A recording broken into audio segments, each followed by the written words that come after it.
कौशल। पंडित बलराम शास्त्री की धर्मपत्नी माया को बहुत दिनों से एक हार की लालसा थी और वह सैकड़ों ही बार पंडित जी से उसके लिए आग्रह कर चुकी थी, किंतु पंडित जी हिला हवाला करते रहते थे।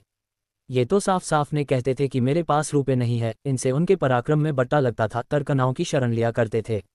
गहनों से कुछ लाभ नहीं, एक तो धातु अच्छी नहीं मिलती, उस पर सोनार रूप से के 8 आने कर देता है, और सबसे बड़ी बात यह है कि घर में गहने रखना चोरों को नेवता देन है। घड़ी भर श्रृंगार के लिए इतनी विपत्ति सिर पर लेना मूर्खों का काम है।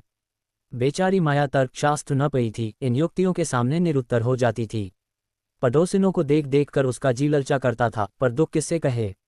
यदि पंडित जी ज्यादा मेहनत करने के योग्य होते तो यह मुश्किल आसान हो जाती, पर वे आलसी जीव थे, अधिकांश समय भोजन और विश्राम में व्यतीत किया करते थे।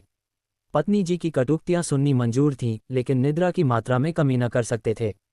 एक दिन पंडित जी पाठशाला से आए तो देखा कि माया के गले में सोने का हार विराज रहा है। हार की चमक से उसकी मुख ज्योति चमक उठी थी। उन्होंने उसे कभी इतनी सुंदर न समझा था। पूछा, यह हार किसका है? माया बोली, पड़ोस में जो बाबूजी रहते हैं उन्हीं की स्त्री का है। आज उनसे मिलने गई थी, यह हार देखा, बहुत पसंद आया, तुम्हें दिखाने के लिए पहन कर चली आई। बस ऐसा ही एक हार मुझे बनवा दो। पंडित दूसरे की चीज नाहक मांग लाए, कहीं चोरी हो जाए तो हार तो बनवाना ही पड़े, ऊपर से बदनामी भी हो। माया, मैं तो ऐसा ही हार लूंगी, 20 तोले का है। पंडित फिर वही जिद। माया, जब सभी पहनती हैं तो मैं ही क्यों न पहनूं। पंडित, सब कुएं में गिर पड़े तो तुम भी कुएं में गिर पड़ोगी। सोचो तो, इस वक्त इस हार के बनवाने में 600 रुपये लगेंगे। अगर 1 रू शून्य प्रति सैकड़ा ब्याज रख लिया जाए तो वर्ष में 600 रू शून्य के लगभग 1000 रू शून्य हो जाएंगे। लेकिन 5 वर्ष में तुम्हारा हार मुश्किल से 300 रू शून्य का रह जाएगा। इतना बड़ा नुकसान उठाकर हार पहनने से क्या सुख। सह हार वापस कर दो, भोजन करो और आराम से पड़ी रहो। ये कहते हुए पंडित जी बाहर चले गए। रात को एकाएक माया ने शोर मचाकर कहा, चोर चोर, हाय घर में चोर, मुझे घसीटे लिए जाते हैं। पंडित जी हकपका कर उठे और बोले, कहाँ? दौड़ो दौड़ो। माया, मेरी कोठारी में गया है, मैंने उसकी परछाई देखी। पंडित, लालटेन लाओ, जरा मेरी लकई उठा लेना। माया, मुझसे तो डर के उठा नहीं जाता। कई आदमी बाहर से बोले, कहाँ है पंडित जी, कोई सेंध पड़ी है क्या? माया, नहीं नहीं, खपरेल पर से उतरे हैं। मेरी नींद खुली तो कोई मेरे ऊपर झुका हुआ था।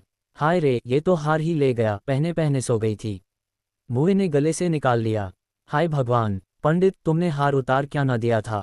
माया, मैं क्या जानती थी कि आज ही यह मुसीबत सिर पने वाली है। हाय भगवान!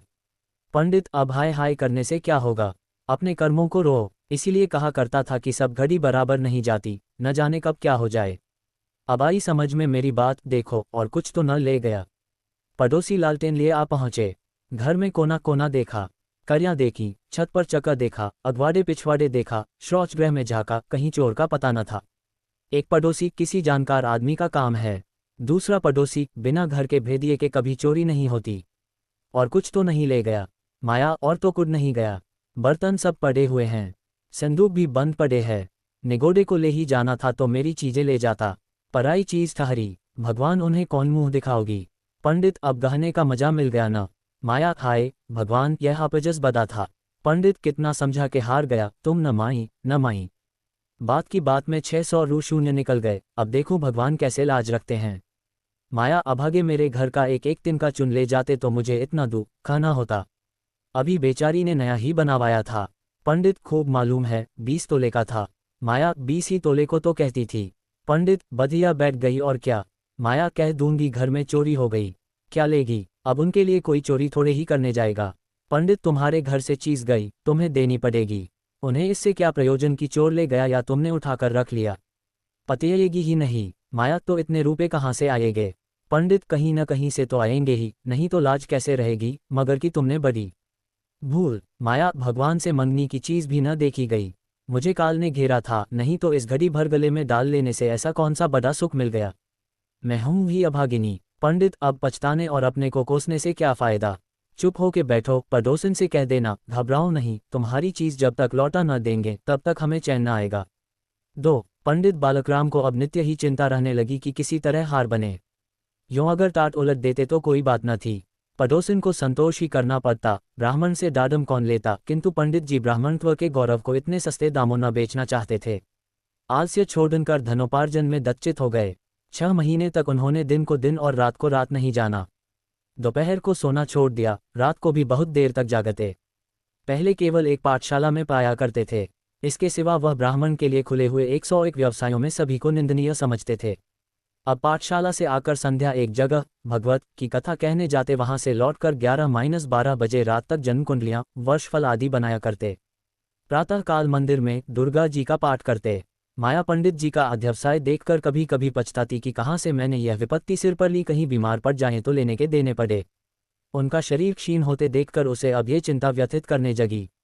यहाँ तक कि 5 महीने गुजर गए। एक दिन संध्या समय वह दिया बत्ती करने जा रही थी कि पंडित जी आए, जेब से पुड़िया निकालकर उसके सामने फेंक दी और बोले, लो आज तुम्हारे ऋण से मुक्त हो गया।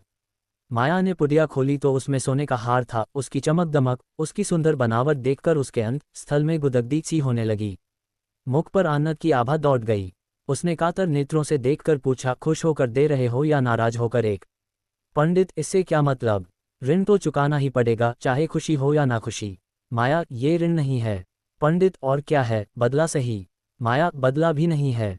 पंडित, फिर क्या है? माया, तुम्हारी निशानी। पंडित, तो क्या ऋण के लिए कोई दूसरा हार बनवाना पड़ेगा? माया, नहीं नहीं, वह हार चारी नहीं गया था, मैंने झूठ मूठ शोर मचाया था। पंडित, सच? माया, हाँ सच कहती हूँ। पंडित, मेरी कसम। माया, तुम्हारे चरण छूकर कहती हूँ। पंडित, तो तुमने मुझसे कौशल किया था?